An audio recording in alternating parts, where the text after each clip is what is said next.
Okay, here's the read aloud for April 23rd.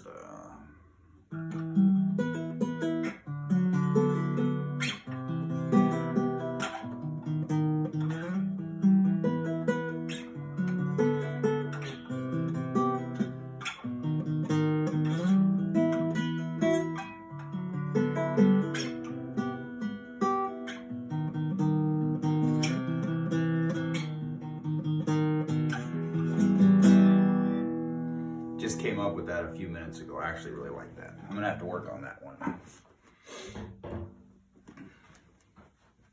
All right.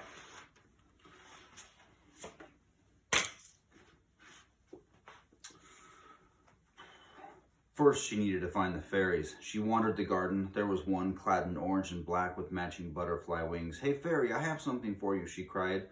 The fairy darted over to her, looked at the bowl, started chirping in a squeaky voice, and zoomed away. Kendra roamed until she found another fairy, ended up with an identical reaction. The fairy acted excited and then flew away. Soon, multiple fairies were flying up to Kendra, peeking in the bowl and then soaring off. They were apparently spreading the news.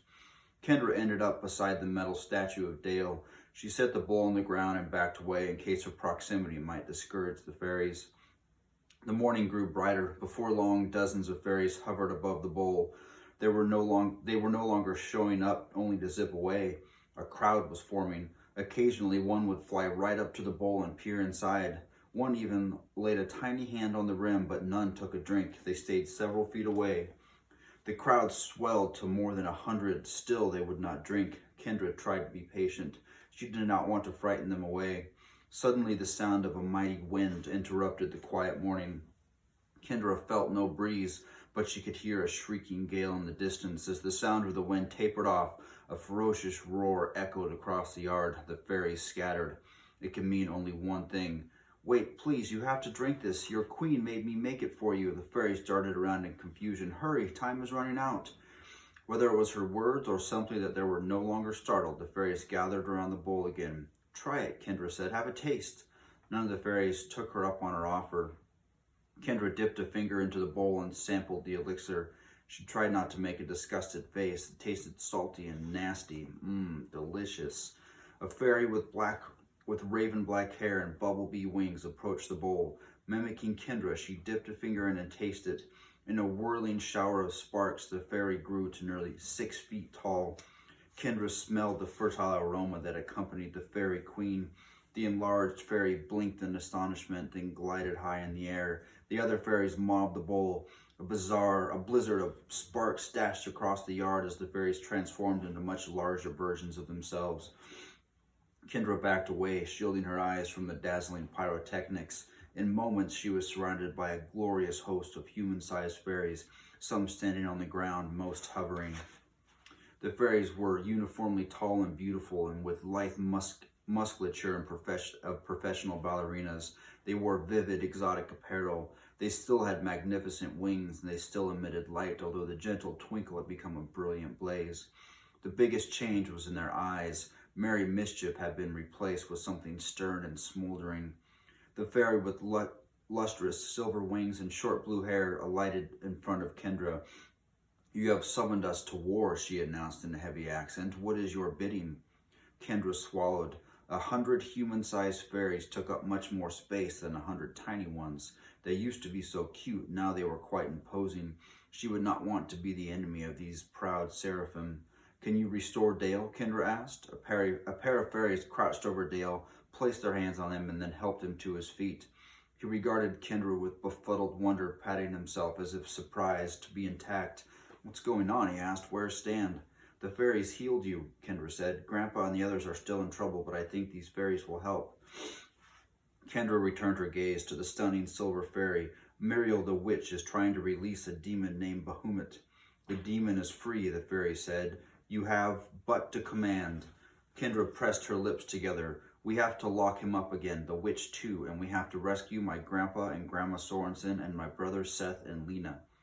The blue-haired fairy nodded and issued instructions in a musical language. Some of the fairies began rummaging in nearby plants. They pulled out weapons. A yellow fairy produced a crystal sword from the soil of a flower bed. A violet fairy transformed a thorn from a rose bush into a spear. The silvery fairy with blue hair changed a snail shell into a beautiful shield. The petal of a pansy became a blazing axe in her other hand. "This is your will," the silver fairy confirmed. "Yes," Kendra said firmly. All together, the fairies took flight. Kendra turned to watch them go, and then a hand grabbed her left arm and another seized her right, and they were soaring between the two fairies. A slender albino with black eyes and a blue furry fairy. Kendra recognized the blue one as the downy fountain sprite she had seen in Grandpa's office. The sudden acceleration took her breath away. They cruised low to the ground, skimming over bushes, dodging tree trunks, and swishing past branches. Flying near the rear, Kendra marveled at the squadron of fairies ahead of her, effortlessly weaving through the obstacles at such reckless speed. The exhilaration was overwhelming. The wind of the velocity brought tears to her eyes. The pond with the gazebo streaked by beneath her. At any rate, they would reach the forgotten chapel in moments. But what about when they got there? Bahamut was supposed to be incredibly powerful. Even so, considering the legion of fierce fairies surrounding her, Kendra liked her odds. Glancing back, Kendra saw no fairies behind her. They had apparently left Dale in the yard. The mad dash through the forest continued until the fairies ahead swooped skyward. Kendra's escorts followed, rocketing up behind the treetops. The sudden ascent left her mouth dry and her stomach tingling. And then they were no longer moving. Kendra and her escorts hovered above the treetops, watching the others plunge toward the forgotten chapel. Kendra tried to recover from the thrill of flying and digest what was happening below. Four ringed creatures were rising to meet the fairies. The huge gargoyles were at least 10 feet tall, with razor claws and horns like rams. A few fairies broke off from the main group to intercept them. The winged beasts clawed at their smaller opponents, but the fairies adroitly evaded the blows and slashed off their wings, sending the gargoyles hurtling to the ground. Something flashed in Kendra's eyes. The sun was peeking over the horizon. "Let's go," Kendra said to her escorts. The fairies dove. Kendra felt her stomach rise to her throat as they plunged toward the church. Human-sized imps were spilling out of the front doorway, shaking their fists and hissing at the incoming fairies. Many of the fairies cast their weapons aside and soared straight at the imps, catching them in vicious embraces and kissing them on the mouth. In radiant bursts of sparks, every imp that was kissed transformed into a human-sized fairy. Kendra saw the silvery fairy with blue hair plant a kiss on an obese imp. The imp instantly metamorphosed into a plump fairy with coppery wings. As the silvery fairy glided away, the plump fairy tackled another imp, forcing a kiss, and in a flash, the imp became a thin, Asian-looking fairy with hummingbird wings. The fairies streamed into the church. Most did not bother with the door. They glided through the windows and smashed through the corroded roof. Kendra's escorts held her over a gap in the roof. She saw fairies kissing imps. Other fairies drove back a variety of foul beasts. One fairy used a golden lash to send a toad-like monstrosity crashing through the wall. Another fairy grasped a scabby beast by its mane of white hair and hurled it through a window. A gray fairy with moth-like wings chased a brawny minotaur out the front door with a scalding blast of steam from the end of her rod. Many of the unsavory creatures voluntarily fled before the terrible onslaught. Others fought back. A demonic dwarf with a hide of black scales bounded around the room, wreaking havoc with a pair of knives. A rampaging atrocity that looked like a cross between a bear and an octopus battered fairies with its thrashing tentacles. A greasy creature coughed globs of slime into the air. It had the general appearance of a large tortoise without a shell, its body an amoeboid puddle beneath a large neck. Several fairies crashed to the church floor, wings snarled in the goopy substance. The undaunted fairies counterattacked. The bottom half of the dwarf was turned to stone, tentacles severed, and the octobear retreated. A torrent of water flushed away the greasy creature. Some fairies attended their fallen comrades, healing injuries and washing away slime. As the room cleared, fairies charged through the door to the basement. "Take me to the basement," Kendra said. Her escorts immediately responded, nearly giving Kendra a whiplash as they plummeted into the church and glided to the basement floor. The fairies had to tuck in their wings to descend the stairs, so Kendra ran down beside the furry fairy and the albino. The basement had expanded. A massive excavation and renovation had occurred. It was deeper and broader and longer. The alcove at the far side had grown as well, now completely unfettered by knotted ropes. The basement was not lighted as brightly as before, although the fairies carried their own luminescence with them. Hideous carvings sneered from the walls. One corner was piled with strange treasures, jade idols, spiked scepters, and jeweled masks. Kendra scanned the room for her family. The easiest to spot was Seth. He was inside an enormous jar with breathing holes punched in the lid. There were some leaves and branches in there with him. He had grown no taller, but he looked 100 years old. Saggy wrinkles creased his face, and he had only a few wisps of white hair left atop his head. He placed a pruned palm against the glass. Kendra guessed that the orangutan chained to the wall was Grandpa. The large catfish swimming in the tank beside him was probably Lena. She saw no sign of Grandma. Flanked by her fairy escorts, Kendra dashed toward her family. Scores of hideous imps scuffled with fairies. Those fights did not last long as kisses transformed the imps back into their original form. Kendra reached the gigantic jar. "Are you all right, Seth?" Her elderly brother nodded feebly. His smile showed that he had no teeth. The snarling imp pounced at Kendra. The blue furry fairy caught the creature in mid-flight, pinning its arms to its side.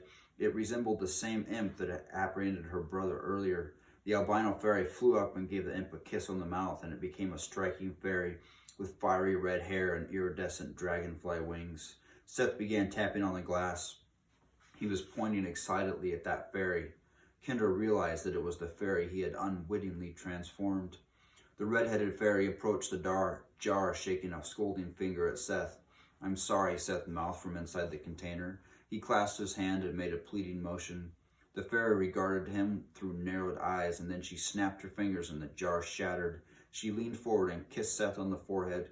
His wrinkles smoothed and his hair filled in until he promptly looked like himself again. Kendra pulled a bottle of milk from her pocket and handed it to Seth. "Save some for Grandma and Grandpa, but I can see..." An ear-splitting roar shook the room. A creature who could have been Bahamut emerged from the alcove. The loathsome demon stood 3 times as tall as a man and had the head of a dragon crowned by 3 horns. The demon walked upright, possessing 3 arms, 3 legs, and 3 tails. Oily black scales, bristling with barbed spikes, covered its grotesque body. Malevolent eyes gleamed with wicked intelligence. To one side of Bahamut floated the spectral woman Kendra had seen outside her home window on Midsummer's Eve. Her ebony wrappings flowed unnaturally, as if she were underwater. The unearthly apparition made Kendra think of a negative photograph. At the other side of Bahamut stood Muriel, now clad in a gown of black as midnight. She leered at the fairies and glanced confidently at the towering demon. No imps remained in the room. A crowd of shining fairies faced these 3 final opponents. Bahamut crouched. Inky darkness gathered around him. The demon sprang forward with a roar like 1,000 cannons firing together. A black wall of shadow flowed from Bahamut like a wave of tar. Total darkness engulfed the room. Kendra felt like she'd been struck blind. Even with her eyes over her ears, the prolonged bellowing of the demon was practically deafening. There seemed to be no substance to the shadow Bahamut had emitted. It was just darkness. Where were the fairies? Where was the light? The ground rumbled, and as a sound like an avalanche overpowered the demon's roar, suddenly daylight flooded the room. Looking up, Kendra beheld blue sky. The slanted rays of the rising sun fell into the basement, and the entire church had been hurled aside. Descending from above and charging from all directions, fairies swarmed Bahamut. The demon slashed a fairy with one of its tails, raked another with an impossibly quick swipe of its claws. Jaws snapping, the creature swallowed a yellow fairy whole. Many fairies were falling. While the majority attacked, other fairies laid hands on the injured, curing most of them rapidly. Muriel stood in a theatrical pose, chanting spidery words. A pair of fairies near her turned to glass and shattered. She extended a contorted hand, and another fairy turned to ash and disintegrated in a gray cloud. I got a lot of work to get done for you guys today, so I gotta stop here. I know you're gonna be mad, but we'll read more tomorrow.